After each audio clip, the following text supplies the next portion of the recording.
श्रोतागण, क्या ये वीडियो आपके पास पहुंची है 17 मई से पहले तो ज़रूर भगवान विष्णु यानी भगवान पुरुषोत्तम की आप पर विशेष कृपा है। वो आपको कुछ बताना और सिखाना चाहते हैं।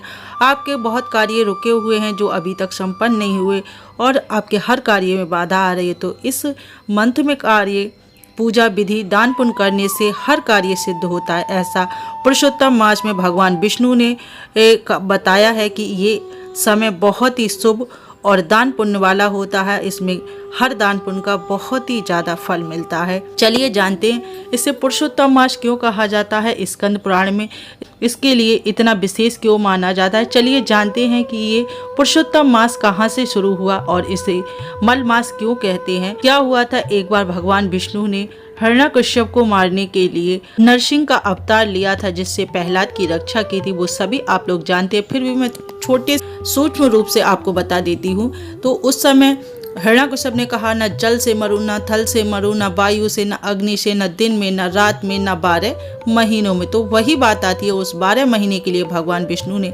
ये मल मास बनाया, यानी 13वां महीना बनाया, जिसे मल मास के नाम से जाना गया। तो वो अपने आप में दीन और हीन दृष्टि से अपने आप को देखने लगा कि मुझे तो लोग मल मास कहते हैं, मैं अशुद्ध नहीं हूँ, अशुद्ध हूँ, मुझे मेरे महीने में कोई पूजा पाठ नया कार्य कुछ भी नहीं करता है। वो भगवान विष्णु के पास गए, उन्होंने कहा, प्रभु मुझे ऐसा दीनहीन क्यों बनाया।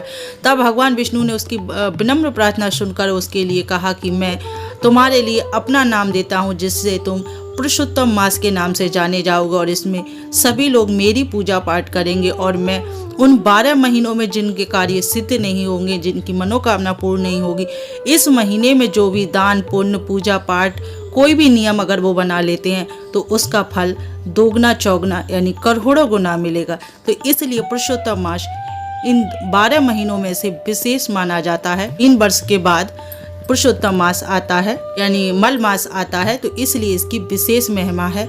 इसमें हमें क्या दान पुण्य करना चाहिए और कौन से नियमों का पालन करना चाहिए, तो इसमें क्या है आपके लिए विशेष इसलिए है, इसमें भगवान विष्णु की पूजा करनी चाहिए। या तो रोज़ सुबह स्नान करके ब्रह्म मुहूर्त में स्नान करें और भगवान विष्णु की पूजा करें, हो सके तो गंगा स्नान करें। 33 पुओं का ही विशेष महत्व क्यों माना जाता है, क्योंकि हमारे हिंदू समाज में 33 कोटि देवी देवता हैं, यानी 33 देवता माने जाते हैं। तो इसलिए 33 देवताओं के लिए मालपुए दान करना शुभ माना जाता है।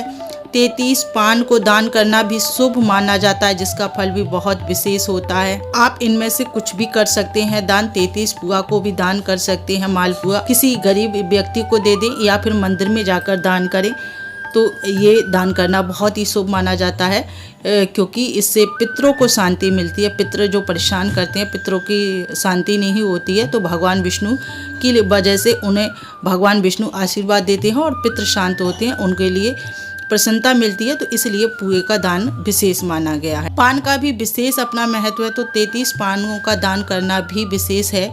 तो ऐसा पान नहीं बनाना है जो लोग आम दुकान से लेकर खाते हैं, मीठा पान बनाना है, जिसमें लौंग इलायची वाला पान बनाकर आप या तो मंदिर में दान कराएं या फिर किसी व्यक्ति को दे दें। अगर कोई व्यक्ति 33 पान क्यों लेगा, तो इसलिए आप मंदिर में चुपचाप जाकर दान कर दें, किसी को बताएं नहीं, ये गुप्त दान रखें, गाते नहीं फिरे हर किसी के लिए कि मैंने ये दान किया है। तो इस तरीके से आप ये दान कर सकते हैं। या फिर आप जैसे बहुत लोग गरीब होते हैं, परेशान होते हैं, उनके पास हर सुख सुविधाएं नहीं हो पाती हैं, मजबूरी है, तो वो लोग भी ये दान कर सकते हैं। सुबह नहा धोकर एक पूरे महीने नहाने का नियम बना ले, सुबह ब्रह्म मुहूर्त में नहाकर, और एक मुट्ठी अनाज को डेली दान करें। और वो अनाज इकट्ठा होने के बाद एक महीने के बाद किसी भी गरीब को या फिर किसी मंदिर में जाकर दान कर दें। इससे उनकी आर्थिक तंगी जो है बिल्कुल दूर हो जाएगी, उनकी हर समस्या दूर हो जाएगी।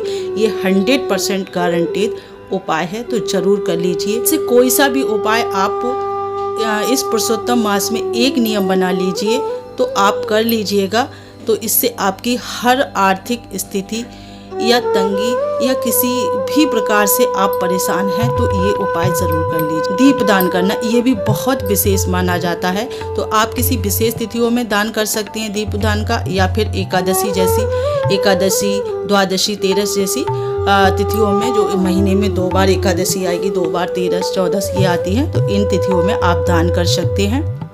दीपदान को रविवार के दिन आप दीपदान ना करें, क्योंकि रविवार के दिन दीपदान नहीं किया जाता। 3 वृक्ष हैं, इन तीनों में से किसी के लिए भी आप दीपदान कर सकते हैं, बट वृक्ष के लिए या फिर आंवले के पेड़ के वृक्ष के नीचे या बरगद के लिए।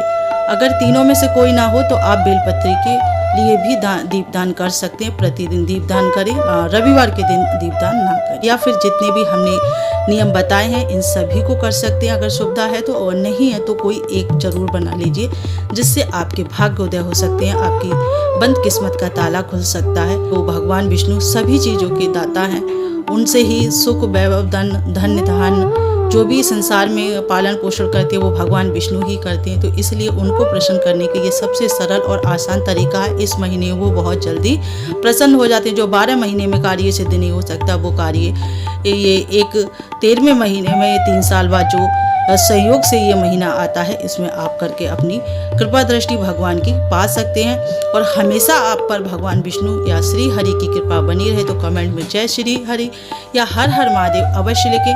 चैनल को सब्सक्राइब करना बिल्कुल ना भूलें, क्योंकि ऐसी सटीक जानकारियों के लिए आप हमारे चैनल को ज़रूर सब्सक्राइब कीजिए। वीडियो बनाने में, रिसर्च करने में बहुत मेहनत लगती है, तो प्लीज़ एक लाइक तो बनता ही है, और सब्सक्राइब करने में भी कुछ नहीं जाता है।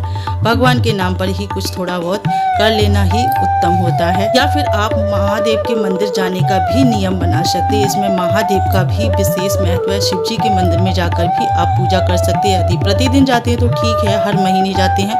अगर नहीं जाते तो इस महीने में नियम जरूर बना ले शिव जी के मंदिर में जाने के लिए। और आप बहुत पूजा पाठ नहीं कर सकते तो काले तेल, 1 लोटा जल, मीठा और चावल ये मिलाकर आप शिव जी को अर्पित करें और हाथ जोड़कर विनम्र प्रार्थना करें और अपने घर वापस आ सकते हैं। आप कुछ ज़्यादा नहीं कर सकते तो इतना तो कर ही सकते हैं, ये कर लीजिए।